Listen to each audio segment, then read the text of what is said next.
Now we'll discuss the rights of the wife in Islam. Most of the other religions besides Islam, they consider the woman as an instrument of the devil.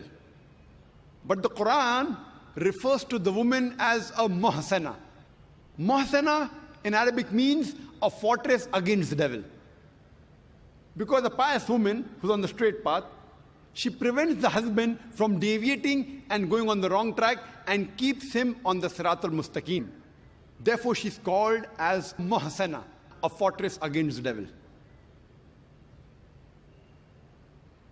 The Quran in Surah Nisa, chapter number 4, verse number 21, refers to marriage, to nikah, as a sacred covenant. It's a sacred covenant, a sacred contract between the husband and wife.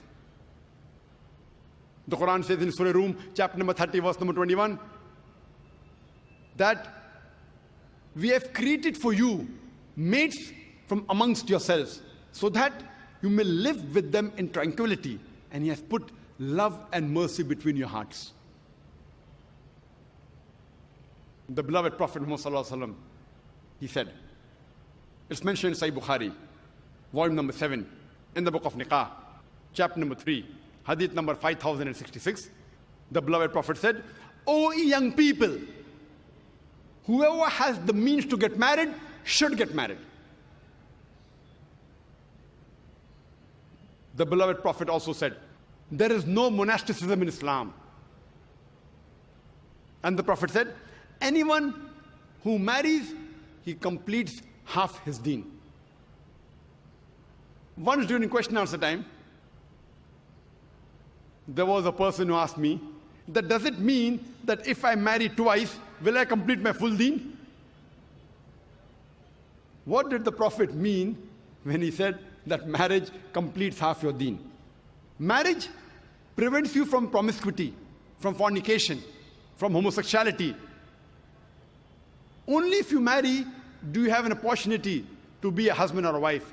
Only if you marry do you have an opportunity to be a father or mother, which are very important duties in Islam. So irrespective whether you marry once or twice, you only complete half your deen. In Islam, for a marriage to solemnize, taking the permission of both would be husband and wife, the man and the woman, is equally important.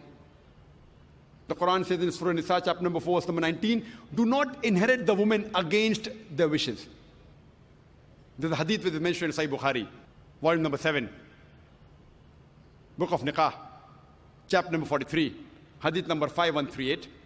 A lady by the name of Khansa bin Khadim al-Ansariya, she approached the Prophet and said that my father has married me to a person against my wishes. The Prophet, he nullified the marriage. There's another Sahih hadith which is mentioned in Ahmad ibn Hanbal, hadith number 2469, where a lady approaches the Prophet and says that my parents have forced me to marry a man against my wishes.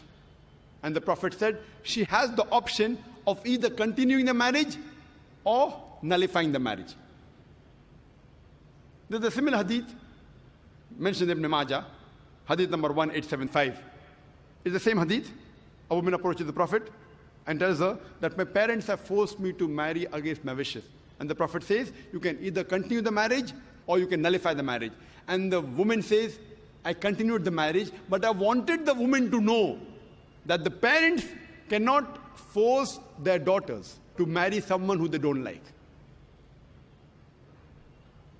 The Quran says in Surah Baqarah, chapter number 2, verse number 228, that the women have rights similar to those against them on terms equitable, but the men have a degree of advantage. Based on this verse of the Quran, men and women are equal except in leadership. The Quran clearly says that the women have rights, those similar to them, on terms equitable, but the men have a degree of advantage.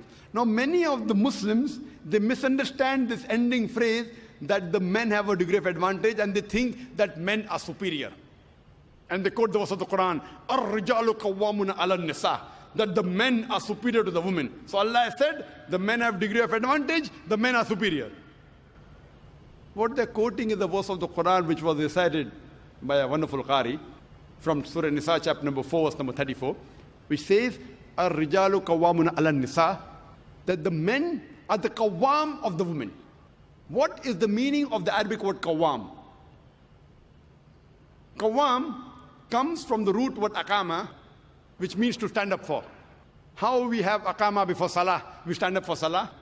So this Arabic word qawwam means the men have 1 degree of additional responsibility and 1 degree additional service towards the woman, not 1 degree of superiority to boss over the woman. And if you read the tafsir of Tabari, he says the Arabic word qawwam means 1 degree of additional responsibility. Because if you read the verse ahead, the verse says that Allah has given men more strength than the women. So because of that advantage, it is the duty of the men that they should take care of the woman, they should not boss over her.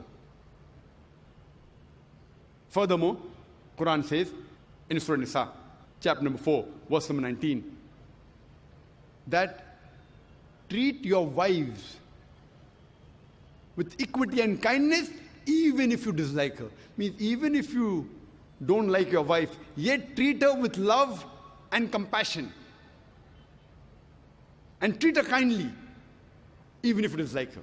Even if you dislike her, treat her with kindness and compassion. And in Islam, we do not consider calling the women as housewives. Housewives. You know, housewife, if you analyze, means she's married to the house. In Islam, we don't consider our women, they're married to the house, to be called housewives. You know, in English we have, what is their profession? Housewife. We in Islam prefer calling the women as homemakers because they make the home, they build the home. So inshallah, I believe that the ladies from now onwards, when they have to fill any form, instead of writing the profession, if they are not to write housewife, that's the English terminology. They are marrying you to your house. Prefer mentioning homemaker, because the woman builds the home, they make the home. And in Islam, a woman is not married to a master to be treated like a slave. She is married to an equal, and the role is that of partnership. And Quran gives a very good phrase in Surah Baqarah, chapter number 2, verse number 187, where Almighty God says, Hunna libasul lakum wa antum libasul lahunna. That they are your garments and you are the garments. That means your wives are your garments and you are the garments of your wives. What is the role of garment? The role of the garments is to beautify, to conceal, to protect. The husband and wife, they conceal each other's faults. They beautify each other. They help each other. It is a role of hand and glove.